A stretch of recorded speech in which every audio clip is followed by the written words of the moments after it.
Good morning. Buenos dias. Rob Hoback here. Day number 47, our daily discipline series. It is the 2nd of December, and I'm having a difficult morning. I'm having a difficult morning in that I can't seem to get this video done. And part of that, it's just that there is a litany of things that have happened this morning. People getting up early, computers not working, me unable to harness my thoughts and focus. It does not matter. What matters is I've made a commitment that I will be here every single day. I will talk about what I'm thankful for, and then I will share with you a story, right?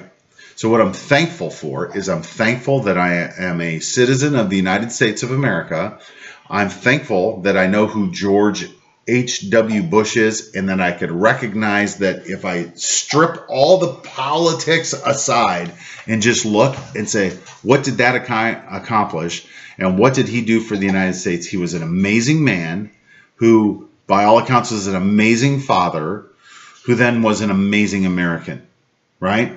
Don't want to hear about Republicans, Democrats, none of that stuff. Thank you, George H.W. Bush, for being a great American and giving the second half of your life to all of us to make America, the United States, a better place. Thank you for teaching your sons to be civil servants. One of them became a 2-time president. Another one almost became a president. So just I'm thankful. I'm thankful for all of that. And if you're not thankful for the United States, why don't you go travel someplace else and see what it's like out there, and then come back and tell the rest of us whether you should be thankful for the United States or not. You should, right? Number 2, either you're with me or against me, right?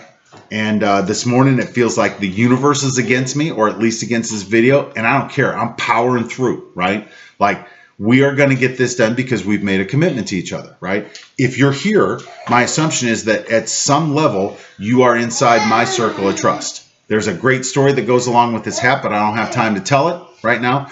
Just know that this is my Circle of Trust hat. And you probably heard the story about my Circle of Trust hat. If you haven't, we will circle back to that and we'll talk about it another time. So the last thing I'm going to talk about today is how we have to find peace and love in the middle of adversity. Blah. See, I can't even talk this morning, sis. Like, all of this stuff going on. And so instead of being upset that my kids are up and that they want to hang out with me, I'm going to cut the video short. Like, you can't live with 3 minutes less of me and hearing a story about how I shit my pants in Iowa. There's a teaser for you, Nuke. You come back tomorrow, I'm going to tell you the story about Circle of Trust and what it means to keep a secret, not a bad secret, a good secret, because that's what friends do, right? When you're inside the Circle of Trust and you find out something embarrassing about somebody, you don't use that against them. You hold that inside. And then when something embarrassing happens to them, you remember that that person would never betray you, right? And then you never betray them. And again, this isn't like the whole point of this conversation was, watching football. Watching football yesterday, watching Kirby Smart versus Nick Saban. They used to work together. They used to be on the same team, and now they're competing against each other. They probably used to have a great relationship where they talk to each other every single day. Now they're against each other, right?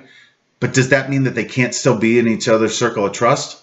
Bullshit. They still can, right? They can still be friends. They can still have a relationship just like all of us can too, right? So we can compete where we need to compete. We can set that aside and then still be friends. There's no reason that you have to hate the person you're competing against. But then we also need to know there are some people that we should not allow in our circle of trust.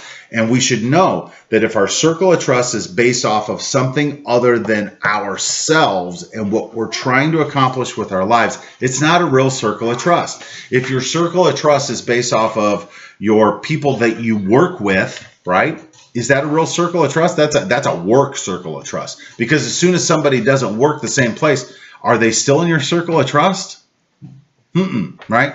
But some of them are, right? Because I got people in my circle of trust that don't work with me anymore. And when I look back and think about the time we spent together, most of the time we were talking about things that weren't work related. All right? The natives are restless. My children need me. They're well inside my circle of trust. Right, Jackaroo? So I got to go. I love you guys. We're better together, and I'll be back to tell you this great story another time, but I just can't do it right now. All right? Hands up, peace out. We're better together. Have a great day today. Power through. Power through. Honor your commitments. Be a savage. I'll see you tomorrow. Love you guys. Sissy, you want to say goodbye? Bye. Deuces. See you on the flip side.